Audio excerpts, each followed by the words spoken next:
योजना खालीपर्यंत गेल्या. सर्वसामान्य माणसाच्या गरजा आहेत. काय आहेत?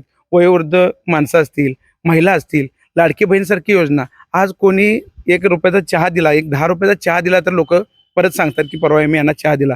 पण आज सरकार आम्हाला जे ₹1500 योजना माझ्या माता भगिनींना जे देते, त्या केवढा मोठा आधार त्यांना झालेला आहे.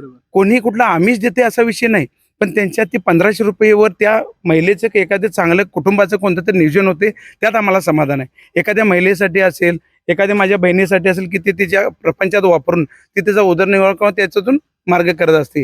ही योजना जे खालीपर्यंत आल्यात, या योजनेचा अभिमान आम्हाला आहे. त्या योजना खालीपर्यंत पोहोचले याचा अभिमान आम्हाला आहे. आणि आम्ही सरकारने जी वाटचाल केलेली आहे याची दखल खालीपर्यंत घेतलेली आहे सगळ्या शेतकऱ्यांनी म्हणा यांनी. तर त्या शेतकऱ्यांच्या सुद्धा योजना त्यांना पोच झालेल्या आहेत.